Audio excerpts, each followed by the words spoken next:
தமிழ் புத்தாண்டு உங்களுக்கு எப்படி இருக்குங்கிறத தெளிவாக சொல்கிறேன். காவியமா, நெஞ்சில் ஓவியமா, காதல் தெய்வீக சின்னமான மாதிரி எதுலையும் காதலில் சிக்கிக்கிறாதீங்க. இது மகர லக்கணமாக இருந்தாலும் சரி, மகர ராசியாக இருந்தாலும் சரி. ஏன்னா சனி பகவான் ஏழரை சனியினுடைய கடைசி பகுதி. 30 வயது இருப்பவர்களுக்கு ஏழரை சனி, 60 வயது இருப்பவர்களுக்கு பொங்கும் சனி, 90 வயது வரை இருப்பவர்களுக்கு மாரக சனி. இப்பொழுது மகர ராசியை விட்டு போகிறோன்னு நினைக்கக்கூடாது. இந்த போகிற பகவான் சும்மா போவாரா? அதுக்கு அதாங்க முதல்ல ஒரு பாட்டு படித்தேன். ஏன்னா எத்தனை மனிதர்கள் உலகத்திலே, அம்மா எத்தனை இதயங்கள் உலகத்திலே, ஏழையின் உறக்கங்கள் பாதையிலே. ஏழையினுடைய உறக்கம் பாதையில் தான் இருக்கும். அந்த அளவுக்கு வறுமையை கொடுத்துரும்.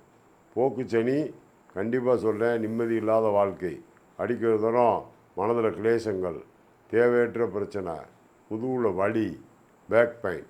இதோட சொல்லணும்னா சிலருக்கு கஷ்டப்படுறவங்களுக்கு திருமணம் நடக்கும், வீடு கட்டுவாங்க, நல்ல வேலை ஜாப்புகளில் உட்காருவாங்க. இது ஒரு பக்கம். சரி, திருவோண நட்சத்திரத்துக்கு எந்த சாமியை கும்பிட்றது, உத்திராடத்துக்கு எதை கும்பிட்றது, என்ன செஞ்சால் நல்லாயிருக்கும்?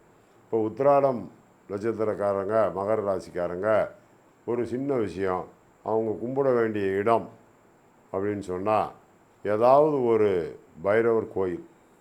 அந்த பைரவர் கோயில் சொர்ணாகர்ஷண பைரவராக இருந்தால் ரொம்ப நல்லது.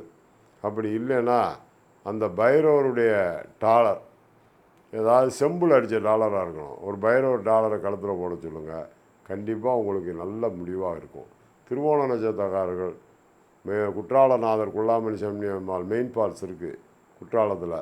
அதில் இருக்க அகஸ்தியர் பீடம், ஜாம்பவான் கரடி கட்டிய சக்தி பீடத்தில் போய் வழிபாடு பண்ணணும்.